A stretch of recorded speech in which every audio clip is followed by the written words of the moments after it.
여러분 혹시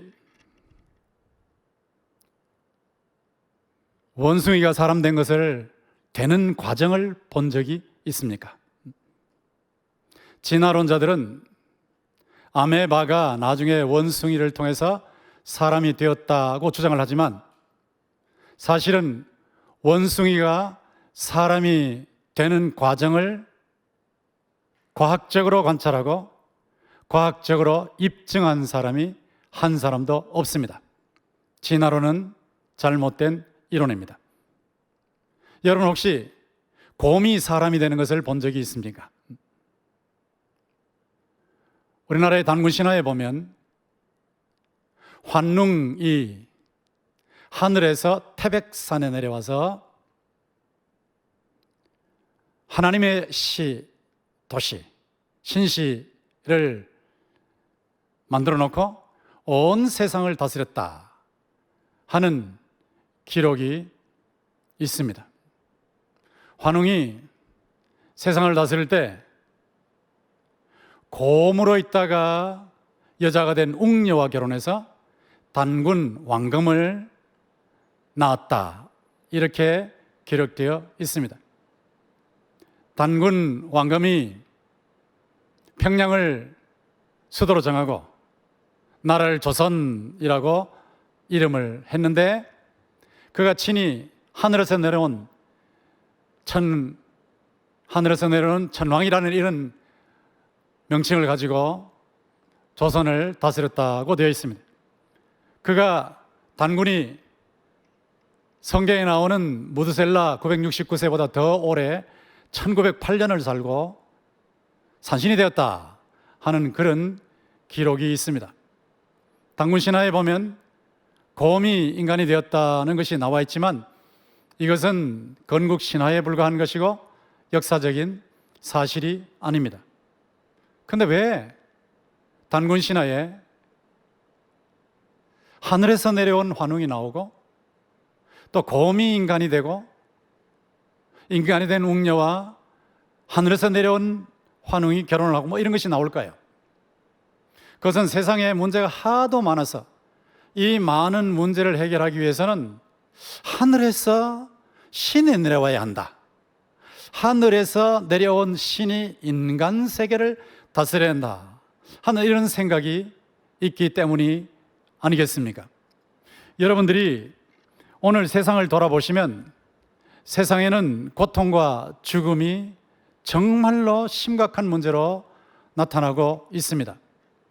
요즘 코로나가 창궐하고 있습니다마는 북한을 놓고 보면 북한 정권은 코로나에 대해서 보도를 하고 있지 않지만 함경북도 하나만 놓고 보더라도 이 코로나 때문에 정권의 통제가 엄청나게 심하다고 합니다.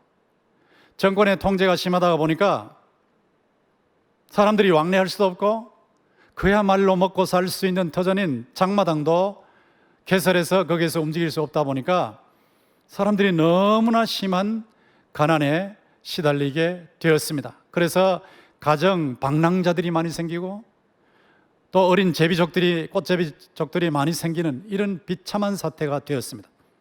거기다가 한 가족이 길거리에 나와서 얼어 죽거나 아니면 전체로 굶어 죽어버리는 이런 사태가 벌어지고 있습니다. 이 한국에서도 요즘 이렇게 코로나가 많이 확산되다가 보니까 70대, 80대의 중환자가 병상에 들어가지 못하고 그냥 세상을 떠나는 이런 참혹한 일도 일어나고 있습니다. 전 세계에서 가장 잘 산다고 하고 과학기술이 가장 발전한 나라라고 하는 미국에서도 하루에 20여만 명이 확진자로 나오고 2천여 명이 사망하는 이런 참혹한 일이 발생하고 있습니다. 미국에 사는 어떤 사람의 얘기를 들어보니까 그 이웃에서 생일잔치를 하는데 그 생일잔치에 참가했던 모든 사람들이 다 코로나에 감염되었다는 겁니다. 제게 그 소식을 전한 사람은 다행히 거기에 참여하지 않았기 때문에 가족들이 하나도 코로나에 감염되지 않았지만 생일 파티에만 가도 코로나로 감염되는 이런 무시무시한 사태가 지금 발생하고 있습니다. 여러분, 이것이 얼마나 큰 고통입니까? 그리고 고통만 있는 것이 아니라 죽음이 있지 않습니까? 코로나만이 아니고 온갖 종류의 질병도 있고 재난도 있지 않습니까? 이 설교를 듣고 있는 어린이들도 있고 학생들도 있고 청년들도 있는데 여러분들에게는 입시 지옥이라는 것이 있지 않습니까? 그리고 결혼이 얼마나 힘들고 취업이 얼마나 힘드니까, 또 가정의 불화가 얼마나 심합니까? 이 모든 것이 고통의 문제이죠. 이런 고통의 문제를 해결할 수 있는 길이 없을까요? 죽음의 문제를 해결할 수 있는 길이 없을까요? 요즘 미국에서는 죽음의 문제를 해결하기 위해서 돈 많은 사람들이 자기 시신을 냉동시켜 놓는다 하는 그런 보도까지 나오고 있습니다. 한국 사람으로서는 상상할 수 없는 어마어마한 돈을 들여서 자기 시신을 냉동해 놓고 나면 어느 시기가 지나서 과학과 기술이 발전했을 때에 그 냉동된 자기 시신을 생명체로 복구할 수 있다, 그런 희망을 가지고 냉동인간까지도 만들어내고 있는 상황이 되었습니다. 이런 상황 속에서 정말 인간을 고통과 죽음으로부터 건져낼 수 있는 존재가 없겠는가? 바로 이런 열망 때문에 신이 세상에 내려와서 곰으로서 인간이 된 웅녀와 결혼하든지 어떻게 하든지 간에 그런 존재가 인간 나라를 다스려야 된다 하는 이런 신화까지 나오게 된 것입니다. 여러분, 인간이 이런 고통과 사망의 문제를 해결할 길이 없겠습니까? 물론 코로나의 경우는 백신을 개발하고 치료제를 개발하면 일시적으로 방역도 할 수 있고 치료도 할 수 있겠죠. 우리나라의 경우에는 지금 백신이 좀 늦어져서 내년 9월쯤 되면 오지 않겠나 하는 희망을 가지고 있습니다만은, 이렇게 백신이 개발되어서 백신 주사를 맞으면 일단 예방을 할 수 있다 하는 이런 희망이 있는 것이 사실입니다. 이 백신으로 코로나를 예방을 하고 또 치료제로 코로나로부터 치료를 받는다 할지라도 해결되지 못하는 문제가 있어요. 사람이 늙어가는 문제와 죽음의 문제, 이것은 아무도 해결할 길이 없는 겁니다. 이걸 해결하기 위해서 여러 사람들이 내가 해결한다 하고 등장했죠. 석가도 이것을 해결하기 위해서 노력을 했지만 실패했고, 마호멧도 이것을 해결하기 위해서 노력했지만 실패했습니다. 정치가들 중에서도 어떤 사람은 자기가 신인데 인간으로 내려왔다 그러면서 신이 인간으로 화신된 거다라고 하면서 자기가 대단한 인물이라는 것을 주장을 하고 통치를 했지만, 그 사람도 역시 인간 세계의 고통과 죽음의 문제를 해결하는데 실패했습니다. 세상에 이 많은 사람들이 왜 다 고통과 죽음의 문제를 해결하려고 하다가 실패했을까요? 그것은 이 고통과 죽음의 문제의 근본 원인을 해결하지 못했기 때문입니다. 고통과 죽음의 근본 문제는 죄입니다. 사람이 죄를 짓지 않았다면 고통이 인간 세계에 찾아오지 않았을 겁니다. 사람들이 죄를 짓지 않았다면 죽음이 인간 세계에 찾아오지 않았을 것입니다. 그렇기 때문에 인간 세계의 고통과 죽음의 문제를 해결하기 위해서는 근본 뿌리인 죄 문제를 해결해야 하는 것입니다. 인간들이 이것을 해결하기 위해서 노력을 많이 하지만 해결에 다 실패한 이유가 무엇입니까? 다 죄인이기 때문이에요. 사람들이 다 죄인이기 때문에 죄인인 사람을 절대로 건져내지 못합니다. 물에 빠진 사람이 물에 빠진 사람을 건질 수 없음과 같습니다. 임신한 사람이 임신한 사람을 업을 수 없음과 같습니다. 이런 세상, 인간이 도무지 문제를 해결할 수 없는 이런 세상이 지금 우리 눈앞에 전개되고 있는 것입니다. 인간의 고통의 문제와 사망의 문제를 해결하기 위해서는 죄를 해결해야 되고, 그리고 완벽한 의를 이루어야 합니다. 그리고 부활을 가능하게 만들어야 되고 영원히 사는 영생의 길을 제시해야 인간의 고통과 사망의 문제가 근본적으로 해결되는 것입니다. 그러면 이것을 누가 할 수 있을까요? 이것을 할 수 있는 분은 하나님이면서 동시에 인간인 분밖에 없어요. 하나님이어야 하는 이유가 무엇일까요? 인간은 다 죄인들이기 때문에 죄 없는 분이 와야 한다는 것이죠. 하나님은 아무런 죄가 없는 분이에요. 죄의 그림자조차도 없는 분이에요. 흔적이 없는 분이에요. 전혀 죄가 없는 분이에요. 그러나 하나님께서 이 문제를 해결하셔야 됩니다. 그런데 인간이 죄를 지었기 때문에 또 인간이 문제를 해결해야 돼요. 죄 없는 하나님이 해결하셔야 되지만 죄를 지은 존재는 인간이기 때문에 인간이 죄의 값을 해결해야 하기 때문에 인간이 되어야 하는 것입니다. 그래서 인간의 고통과 사망의 문제를 해결하기 위해서는 하나님이면서 동시에 인간인 그런 어떤 존재가 나타나야 하는 것입니다. 하나님이 오셔야 죄 없는 분이 문제를 해결하시는 거고, 또 인간으로 오셔야 인간을 대표해서 인간을 대신해서 문제를 해결할 수 있게 되는 것이죠. 이것을 하신 분이 바로 예수 그리스도이십니다. 예수 그리스도는 하나님이십니다. 요한복음 1장 14절을 우리가 읽었습니다만 1장 1절부터 3절까지 보면 태초에 말씀이 계셨다고 했어요. 이 말씀이 바로 예수 그리스도를 말하는 것입니다. 왜 예수 그리스도를 말씀이라고 표현했을까요? 예수 그리스도를 말씀이라고 하는 것은 예수 그리스도께서 이 땅 위에 오셨을 때 그냥 아무런 말씀이 없으시면 저분이 누군지, 저분을 통해서 어떻게 구원을 받는지 알 길이 없는 거예요. 그러나 예수님께서 이 땅 위에 오셔서 살아가시는 모습이 하나님을 보여주는 것이고, 또 하시는 모든 일들이 전부 구원을 보여주시는 것이라면 그게 이 말씀이 되는 것이거든요. 분명히 하나님이시지만 말씀으로 나타나셔야 우리의 구원을 우리가 받는 방법을 정확하게 알 수 있기 때문에 태초에 말씀이 계셨다고 했어요. 예수님은 말씀이에요. 말씀으로 영원한 태초, 영원히 계신 분이십니다. 영원히 계시되 하나님과 함께 계셨고 하나님이시라고 하셨어요.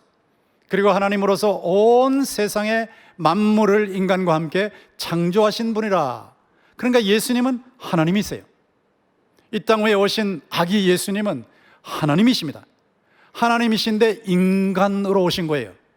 이 세상에 고통과 사망의 문제를 해결하기 위해서는 제가 하나님이어야 되고 인간이어야 된다고 말씀을 드렸죠.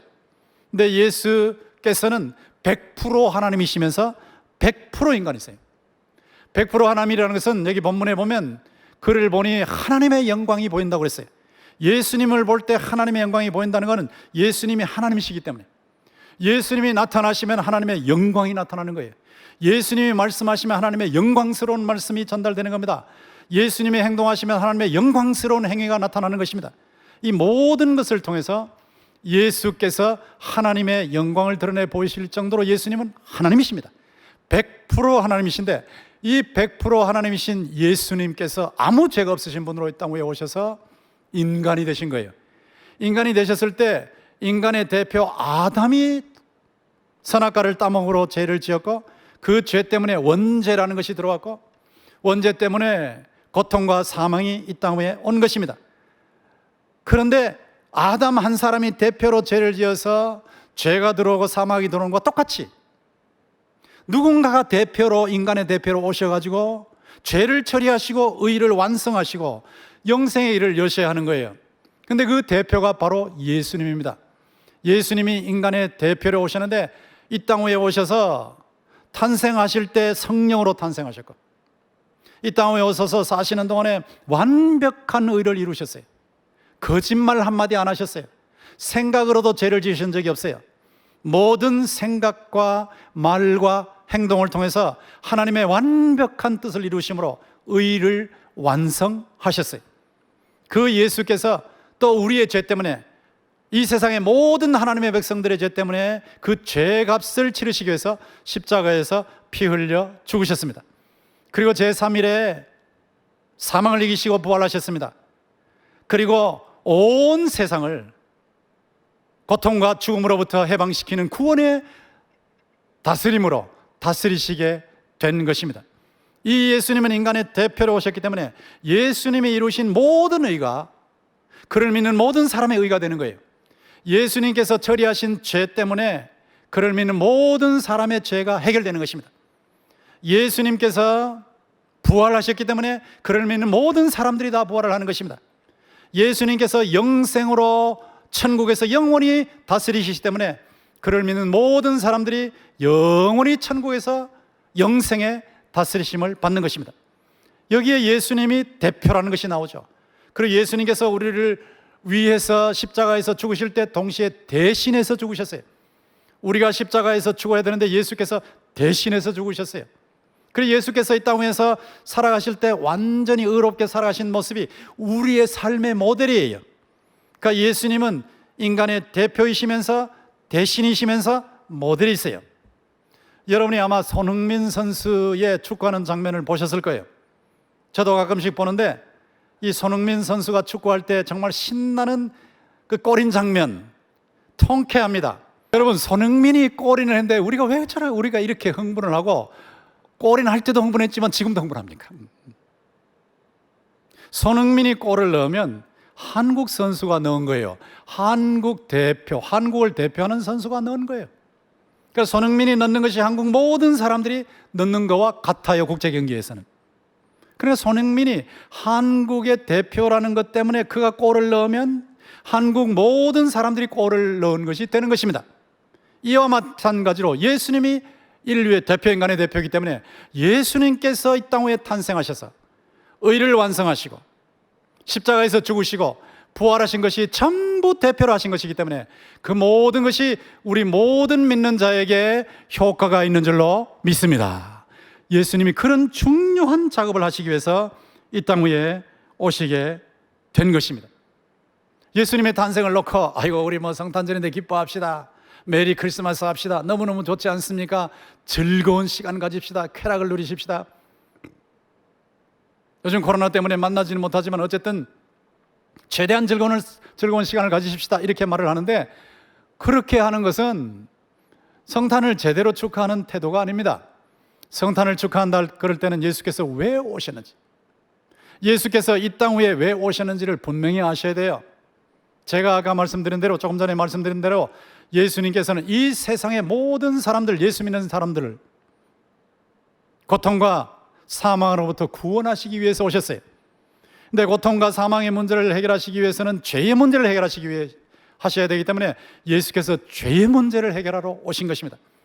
예수께서 죄의 문제를 해결하심과 동시에 의를 이루셔야 되기 때문에 의도 완성하시고 죄의 문제도 해결하시고, 그리고 죽으셨다가 제3일에 부활하심으로 부활하셔서 영생의 길을 여시고, 이것이 예수께서 이 땅 위에서 구원의 일을 이루시기 위해서 오신 목적이기 때문에 이 목적을 뚜렷하게 깨닫고 이 목적을 중심으로 해서 하나님께 영광을 올려드리는 이 성탄절이 정말 뜻깊은 성탄절이 되는 것입니다. 근데 이 일을 하신 분은 예수 그리스도밖에 없습니다. 석가도 사람이었어요, 하나님이 아니에요. 마호메도 사람이었어요, 하나님이 아니에요. 어떤 종교의 교주도 전부 사람이었어요, 하나님이 아니에요. 그렇기 때문에 하나님이시면서 동시에 사람이신 예수 그리스도 외에는, 100% 하나님이시면서 100% 사람이신 예수 그리스도 외에는 이 세상의 구원자가 없는 줄로 믿습니다. 이 예수 그리스도가 유일한 우리의 구원자란 말이에요. 이 유일한 구원자로 이 땅 위에 오셔서 우리의 구원을 완성하셨는데, 이 예수 그리스도의 성탄을 우리가 이 시간에 축하하고 하나님께 영광을 올려드리고 이 성탄에 근거한 자유와 평화를 누리고 있는 것입니다. 이 예수 그리스도께서 이렇게 놀라운 구원의 일을 하시기 위해서 땅 위에 오셨는데, 예수님의 이 놀라운 구원의 통치를 누가 받을 수 있습니까? 여기 1장 12절에 보시면 영접하는 자, 곧 그 이름을 믿는 자들에게는 하나님의 자녀가 되는 권세를 주셨다라고 말씀하셨어요. 영접하는 자, 예수님이 이 땅 위에 아기로 오셨는데 말구유, 말밥통으로 오셨기 때문에 너무나 초라해 보이시지만, 그러나 그 초라하신 아기 예수님이 하나님이시면서, 완벽한 하나님이시면서 완벽한 인간이시고 완벽한 구원자시거든요. 근데 그분을 영접하는 자, 그분을 믿는 자는 하나님의 왕자와 공주가 되는 권세를 얻는 것입니다. 여러분과 저는 예수 그리스도를 영접하고 믿기 때문에 이미 하나님의 왕자와 공주로서 이 땅 위에서 천국의 왕자, 천국의 공주로서 천국의 놀라운 영광과 천국의 놀라운 특혜를 누리고 있는 것입니다. 우리가 이 세상에 살면서 코로나 때문에 고통을 당하기도 하고 여러 가지 질병이나 재난이나 여러 가지 인생의 문제 때문에 고통을 당하고 있지만, 그러나 이 모든 문제를 뛰어넘어서 우리를 다스리고 계시는 주님 예수 그리스도가 계시기 때문에 우리는 이 문제에 휘말려 들어가서 그 속에서 위축되고 좌절하는 사람들이 아니라 그 문제를 뛰어넘어서 하나님께 영광을 올려드리고 힘차게 인생을 살아가고 있는 것입니다. 예수 그리스도는 이 땅 위에 하나님이시면서 인간으로 오셨는데 은혜와 진리가 충만하신 분이에요. 은혜가 충만하다는 것이 무엇입니까? 우리는 죄를 지었는데 예수 그리스도를 영접하기만 하면 우리의 모든 죄를 용서해 주시는 것이 은혜이기 때문에. 어떻게 해서 은혜가 충만하십니까? 예수 그리스도를 보기만 해도 하나님을 보는 것 같으니까 은혜예요. 예수님의 말씀을 듣기만 해도 하나님의 말씀을 듣는 것 같으니까 은혜예요. 예수님의 행동을 보기만 해도 그것이 전부 하나님을 보여주는 행동이기 때문에 은혜입니다. 예수님의 죽음은 우리의 죄를 처리하는 하나님의 구원의 섭리이기 때문에 죽음을 생각하기만 해도 은혜입니다. 예수께서 제3일에 부활하신 것 생각만 하고 믿기만 해도 우리가 그 부활에 동참하기 때문에 그것이 은혜입니다. 우리는 예수 그리스도 때문에 영원한 천국의 지복의 통치를 누리기 때문에 그것이 은혜입니다. 예수 그리스도는 전체가 은혜예요. 은혜가 충만한 분이에요. 또한 예수 그리스도는 진리가 충만하신 분이에요. 예수님의 말씀이 하나님을 보여주시는 말씀이니까 그게 진리입니다. 예수님의 행동이 하나님을 보여주시는 행동이기 때문에 그게 진리입니다. 예수님의 죽음이 하나님의 구원의 뜻을 보여주는 것이기 때문에 그것이 진리입니다. 예수님의 부활이 하나님께서 부활의 능력을 가지고 계시고 예수를 부활케 하시고 우리를 부활케 하신다는 것을 보여주시기 때문에 그것이 진리입니다. 천국이, 예수께서 통치하셔서 이루어지는 천국이, 그것이 앞으로 우리가 영원히 지복을 누릴 수 있는 에덴 동산보다 더 좋은 곳이기 때문에 그것이 진리입니다. 그래서 예수님은 은혜가 충만하고 진리가 충만하신 분이에요.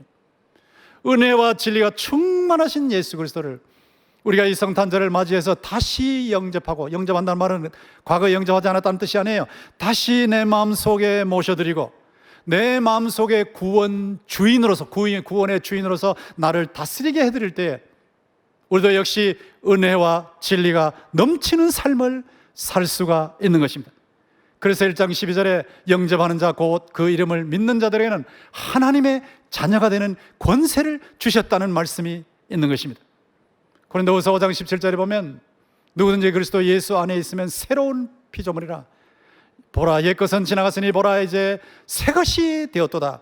예수 그리스도를 영접하고 예수 그리스도를 모시고 예수 그리스도와 동행하게 될 때에 새것이 되는, 새로운 피조물이 되는, 새로운 창조물이 되는 놀라운 체험을 하게 되는 것입니다. 오늘 성탄절을 맞이해서 여러분 모두가 지금 이런 귀한 은혜에 동참하게 된 것입니다. 여러분이 이런 은혜에 동참하면서 성탄절에 어떤 자세로 성탄절을 보내야 되겠습니까? 하늘에서는, 지극히 높은 하늘에서는 하나님께 영광이요, 땅에서는 그의 기쁘심을 받은 자들에게는 평화라고 했습니다. 예수를 믿는 모든 사람들은 하나님이 기뻐하시는 존재들이에요. 우리가 하나님께 영광을 올려드리고 또 하나님께서 주시는 평화를 누릴 수 있는 이런 계절이 성탄절이고, 우리가 늘 예수 그리스도를 마음에 모시고 살 때에 하나님께 늘 영광을 올려드리고 또 우리 가운데 늘 자유와 평화를 누릴 수 있게 되는 것입니다. 이런 자유와 평화는 곰이 인간이 된 단군 신화에서 오는 것이 아닙니다. 하나님이 인간이 되신 예수 그리스도를 통해서 오는 것입니다. 예수 그리스도를 통해서 우리 모두에게 이렇게 놀라운 자유와 평화와 기쁨을 허락하셨는데, 이 자유와 평화와 기쁨이 성탄절을 맞이해서 전 세계 하나님을 믿는 모든 사람들에게 넘치기를 다시 한번 축원합니다. 그리고 전 세계 8,460만 명의 한민족에 다시 한번 임하게 되기를 주의 이름으로 축원하고, 여러분의 가정과 여러분의 개인에게 넘치기를 바라는데, 특별히 여러분이 이런 귀한 복음의 소식을 듣고 혼자만 누리지 마시고 불신 가족과 친척과 친구와 이웃과 함께 누리면서, 여러분이 누리면서 동시에 그것을 나누시는 이런 복음의 사랑을 나누는 좋은 성탄절이 되기를 주님의 이름으로 축원합니다.